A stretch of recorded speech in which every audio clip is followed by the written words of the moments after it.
Patagal ko na po sana kayong gustong bisitahing dalawa. Kaso sobrang busy sa company. Nausad tuloy ang schedule kaya ngayon lang ako nakarating. Nandito ka na rin, dito ka na tumuloy. Papakiusapan ko si ate siya na ayusin ang kwarto. Salamat, nakabala pa kayo.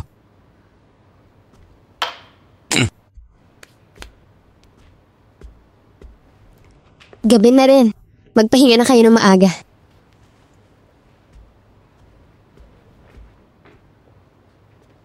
Ano ba talagang trip niya?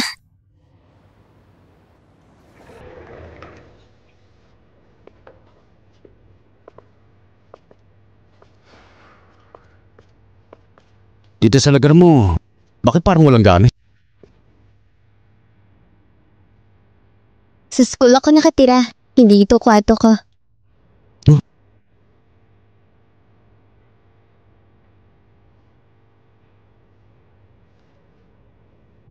Seryoso, bakit ka ba sumunod dito? Titignan ko lang kung buhay ka pa.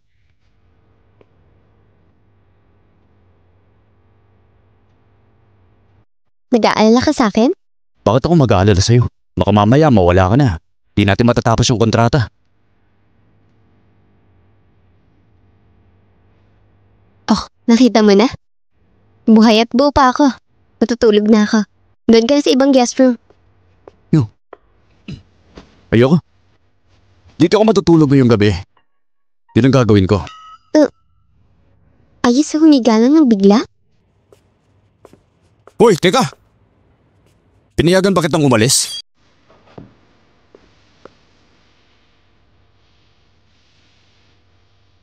Bakit bawal ba akong umalis? Nasa kontrata, ako ang masusunod. Pinayagan ba kita?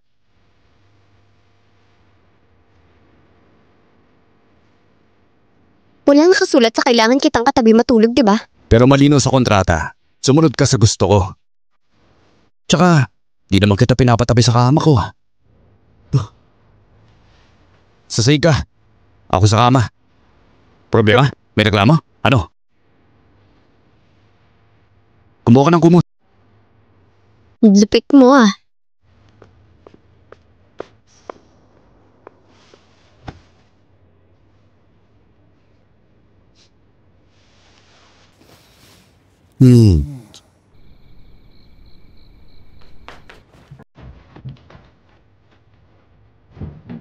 Ah.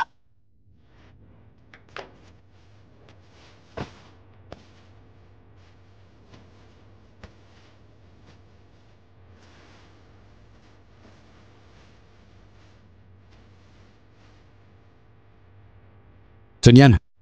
Pagpatawa ka, isang joke naman. Anong trip din ng lalaking to? Kama ko pinadamutan pa ako. Tapos ako pa hindi nagsasalita at pagjujokin niya. Ganyan. Ganyan.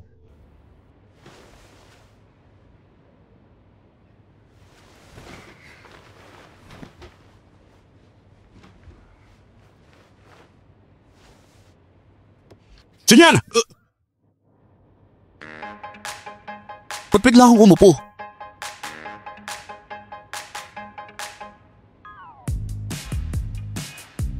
Di ba pinapajoke mo ako? Binubuo ko pa. Sige, kwento mo na.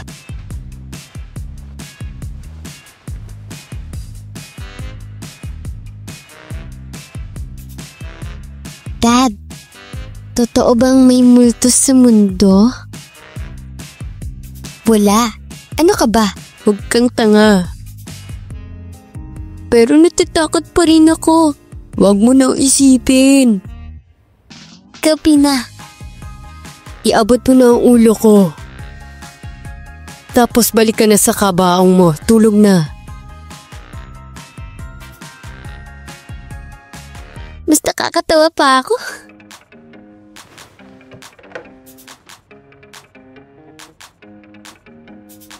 Wag na, bagal mo magkwento.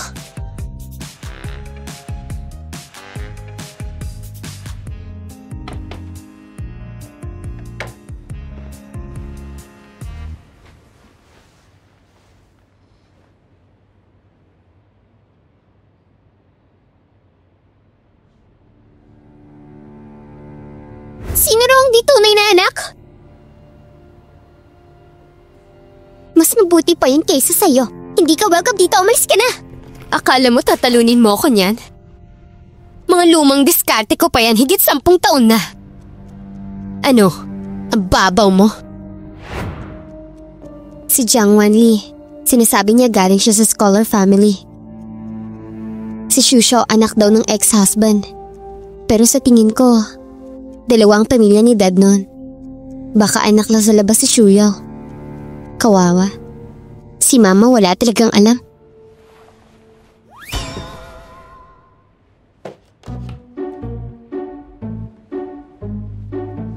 Bakit katabi kita matulog? Bakit bigla ka naman nagkwento ng multo kasi? Ganyan level ghost story na ba yon? Takot ka kasi.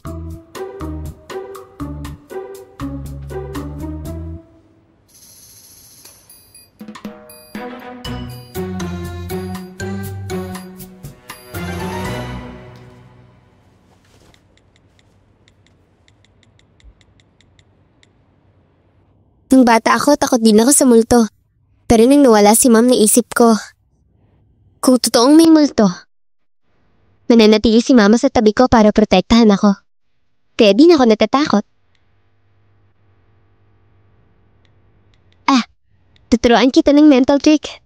Pag natakot ka ulit, kumanta ka lang nito ng malakas.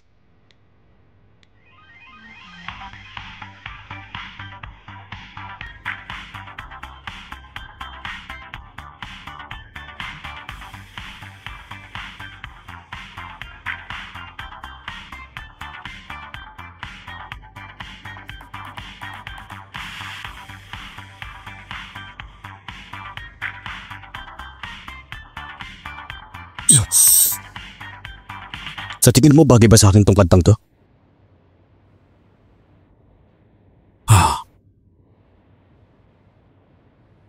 Patulog ka na.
Mr. Su, kahit pa i-delay ninyo, sa Shanyo rin, mauuwi ang Xinliang group ninyo. Pagdating noon, hindi nito ang presyong iaalok ko ngayon.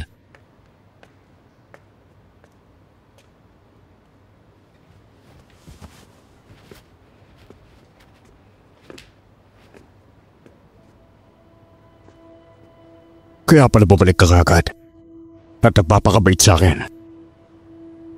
Pinadala ka ba niya para mangumbinsi, ha?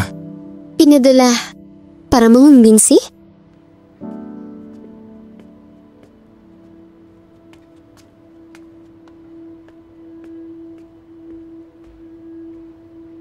Anong problema? Nakipag-usap ako kay Mr. Gu tungkol sa pagpapalipat ng pera sa Xinliang Group. Bakit kasi ngayon pa ito nangyari? Bakit mas pinanigan ni Papa yung mag-inang Jiang Wanli? Yun ang pangunahing dahilan bakit sila mayabang ngayon. Hindi na to okay. Hindi na pwedeng bumalik sa dating relasyon namin ni Papa. Pero, tukol sa pagbili ng kumpanya, baka ito na ang pagkakataon.